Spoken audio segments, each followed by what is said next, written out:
Globalisation అంటే రీసెంట్గా వచ్చింది అనుకుంటున్నామేమో, కానీ కాదు, అది ఎప్పటి నుంచో ఉంది. పదా కొన్ని సెంచరీస్ వెనక్కి వెళ్దాం. మన ఇండియా అప్పటికే ఇంటర్నేషనల్ ట్రేడ్ హబ్ లాగా బిజీగా ఉండేది. ఏది ఇప్పుడు అమెజాన్ ప్రైమ్ వన్ డేలో సేల్స్ చేస్తున్నట్టుగా ఆ రోజుల్లో షిప్స్లో సేమ్ డేలో డిస్పాచ్ అయ్యేవి. రోమన్ మర్చెంట్స్ చిన్న చిన్న షిప్స్లో వచ్చి ట్రేడింగ్ చేసేవారు. అలాగే అరేబియన్ ట్రేడర్స్ వాళ్ళ హార్సెస్, స్పైసెస్ తీసుకొచ్చి ట్రేడ్ చేసేవారు. అలాగే చైనీస్ సిల్క్ డీలర్స్ వచ్చి స్మూత్గా రోల్ చేసిన సిల్క్ తీసుకొచ్చి ముజరీస్ పోర్ట్లో ధూమ్ధామ్ బిజినెస్ జరిపేవారు. అప్పట్లో కేరళలో ఉండేది ముజరీస్ పోర్ట్ అని. ఆ రోజు ఇన్స్టాగ్రామ్ లేకపోయినా పాపులారిటీలో టాప్ ట్రెండింగ్లో ఉంది. ఎందుకంటే రోమన్ గోల్డ్ కాయిన్స్ అక్కడ దొరికేవి.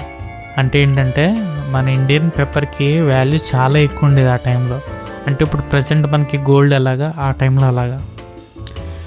స్పైసెస్ అంటే మన కల్చర్ ప్రైడే కాదు. మిరియాలు, యాలకులు, పసుపు ఇవన్నీ అప్పట్లో ఫుల్ హాట్ టాపిక్. బాగా ట్రేడింగ్ జరిగేవి, వరల్డ్ వైడ్ వెళ్తూ ఉండేవి. అండ్ జస్ట్ ట్రేడింగ్ ఒకటే కాదు, ఐడియాస్ కూడా ఎక్స్చేంజ్ అవుతూ ఉండేవి. కొచ్చిలో చైనీస్ ఫిషింగ్ నెట్స్ ఇప్పటికీ వాడుతూ ఉంటారు. అసలు అవి ఎలా వచ్చాయో తెలుసా మీకు? అప్పట్లో చైనీస్ ట్రేడర్స్ వాటిని తీసుకొచ్చారు. సో దానివల్ల ఇప్పటికీ మనం చూస్తూ ఉంటాం. అంతెందుకు, మలయాళంలో కొన్ని అరబిక్ వర్డ్స్ ఉంటాయి ఇప్పటికీ. అలాగే కొన్ని టెంపుల్స్లో రోమన్ స్టైల్ పిల్లర్స్ కనబడుతూ ఉంటాయి. ఇండియా అప్పటికే not just make in India కాదు, it was connect in India. ఆ టైం బజార్స్లో డీల్స్ ఒకటి జరిగేవి కాదు, డైలాగ్స్ కూడా జరిగేవి.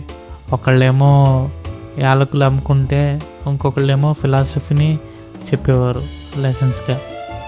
సో నెక్స్ట్ టైం నువ్వు బజార్లో యాలకుల రేట్కి షాక్ అయ్యి కుర్తా ప్రైస్కి బార్గెన్ చేస్తుంటే గుర్తుపెట్టుకో, సెంచరీస్ బ్యాక్ సేమ్ ఇండియాలో రోమన్స్ గోల్డ్ లాగా బార్గెన్ చేసేవారు వీటికి.